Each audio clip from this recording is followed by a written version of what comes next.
my beautiful friends, welcome back to another video.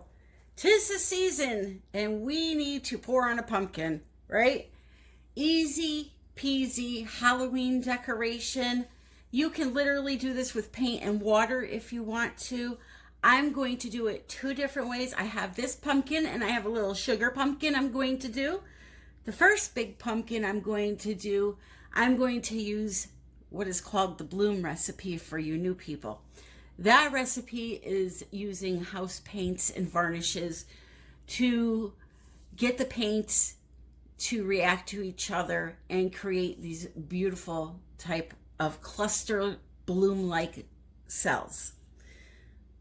The recipe will be in the description, and if you don't know what I'm talking about, I will try to remember to link a video on how to do a bloom style painting.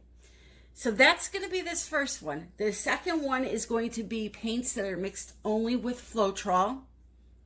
I will also link that recipe or put that recipe in the description. And very simple. Mix your paints with some Floetrol, and whatever consistency they are, you want a thicker consistency for something like this because you don't want it just sliding off of the pumpkin and puddling on the bottom, leaving no design behind. Now, when I'm done doing this, I have a bucket on standby that I'm going to sit the pumpkin in. I try to put it in the bucket ahead of time, but for filming purposes, it's just too tall and I can't get the shot right. So I'm going to leave the pumpkin right here for now, but I will be moving it onto something that's makes it elevated so that it doesn't puddle and ruin the design. Keep pulling down, pulling down, pulling down. So the first thing I need to do is I need to add a base paint to put my colors on top of to blow out. So I'm going to be using white house paint. Now when I say house paint, I don't mean outside paint your house white. This is what you paint your walls with. So I get mine at Walmart. It's called Colorplace. I get a semi-gloss white paint. They also have black there. I know some people have their paints tinted so that they can have different color base paints, but I just stick with the white or the black for this technique anyway. And these paints, this paint is very thick. It's right out of the can. I'm not adding any water to it because, again, I don't want it to move that much. So what I'm going to do is, hopefully, I'm going to spread this out nice and evenly around the top and let it drip wherever it wants to drip. I'm not going to coach it. So this cup has just too much in it. I'm going to just pour a little bit out into another cup so it's easier to handle.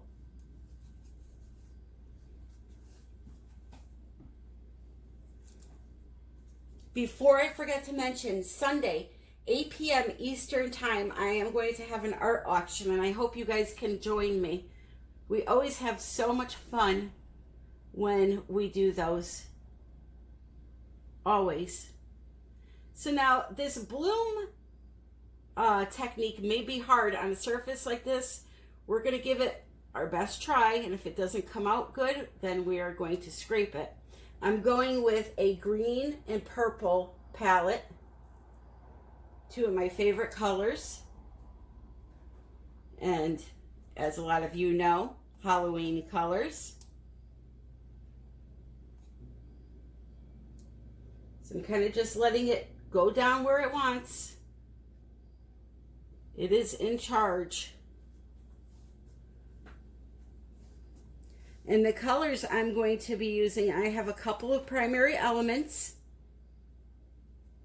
that are mixed with Vivid Enamel and polycrylic clear gloss varnish. The exact measurements will be in the description. And a couple of golden fluid acrylics mixed with the same mediums. I like to use a mixture of two paints and primary elements Primary elements, I view them as your beautiful shimmery metallic colors. So I know a lot of people like to do pours with all metallics, and that's fine. It's not my style. I like to have something that neutralizes it all and makes it, you know, when you have primary elements and a tube paint mixed in, they shine so much more because your eyes, just the way they focus, it really brings them out when you blend them with other colors. And I have a code for those, as you know, some of you know, in the description. The new Wildflower kit is absolutely amazing. Colors are beautiful. All right, so I'm getting close to being done here.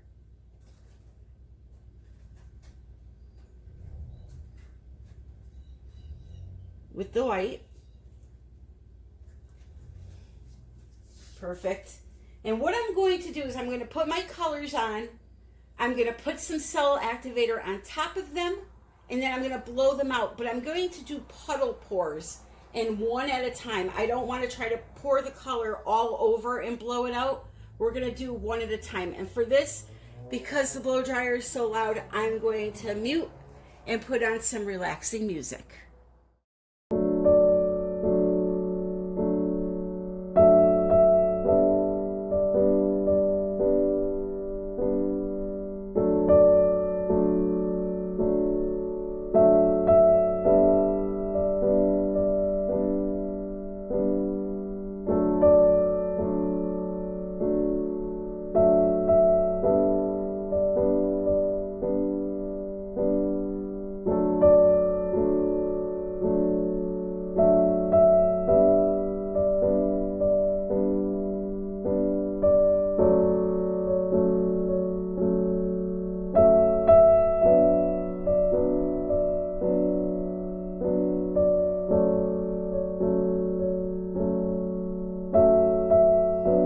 Okay, so here's what's going on.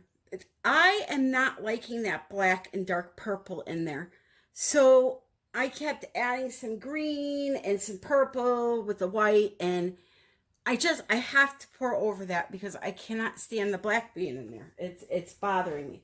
So what I'm going to do is I'm going to take some house paint again, and I'm just going to pour just a ring around here, let it fall where it may, and hope that it covers up some of that black because I'm just not happy with it.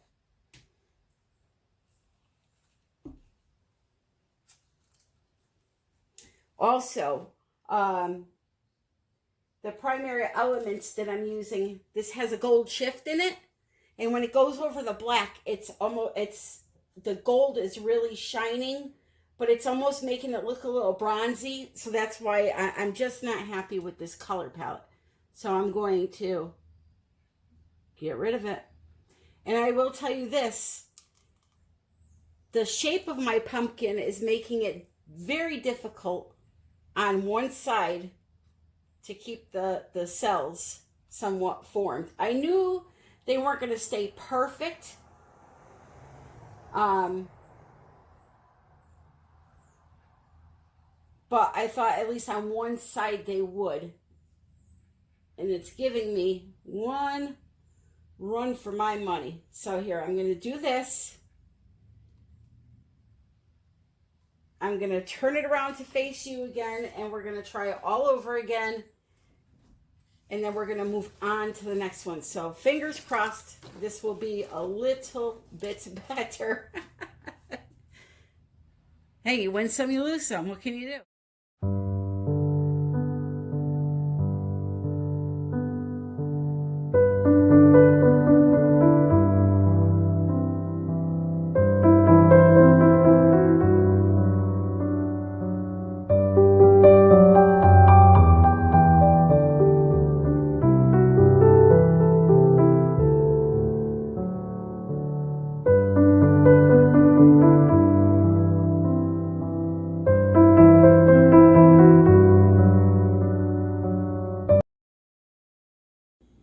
Okay. I am stopping before this pumpkin takes a flying leap into the garbage, but the colors are absolutely beautiful. The cells, as you can see, they stretch down, and I believe it would work a lot better on a more rounded shape pumpkin. Look at those colors sparkle. That color is called Passion. That beautiful purple, and the green is Lucky Apple. But anyway, I'm done with this one. We're going to move on to the next because it's annoying me now. And you know what? I'll just throw it out in front of the house, clean up the stem, throw it out in front of the house, and it's something different. I mean, I just wish I could have got the cells to stay a little more on the top here by the stem, but it's still pretty, I think. So let's move on, shall we? Different type of pumpkin, different type of pour.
You can see it's a real piece of work.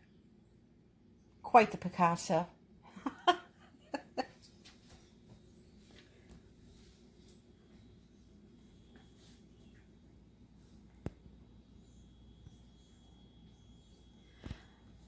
One last thing I want to test, and this is for a viewer.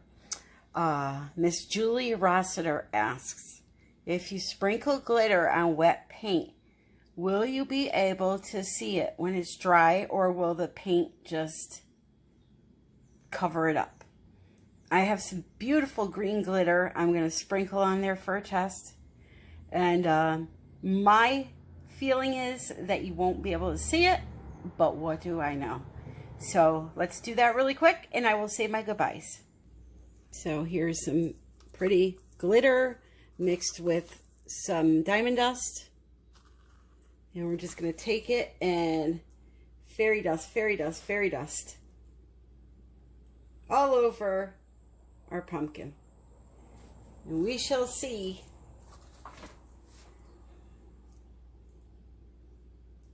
how well it works.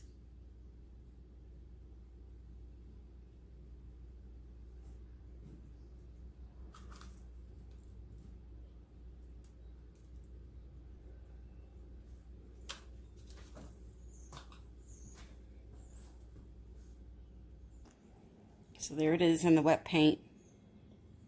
Can't really notice it now, but we'll see what happens once it dries. If you enjoyed this fun little video, please give it a thumbs up. Please subscribe. Please comment. Please share. All the links you need for products, coupon codes, my social media platforms that you can follow me on, my Facebook group, United We Pour with Tammy and Lisa.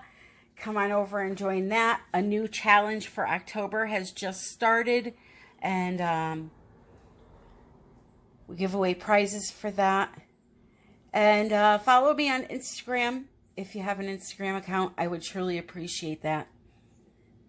Don't forget, Sunday, 8 p.m. Eastern Time, YouTube Live, our auction. I hope to see you all there. And until next time, my friends, happy pouring.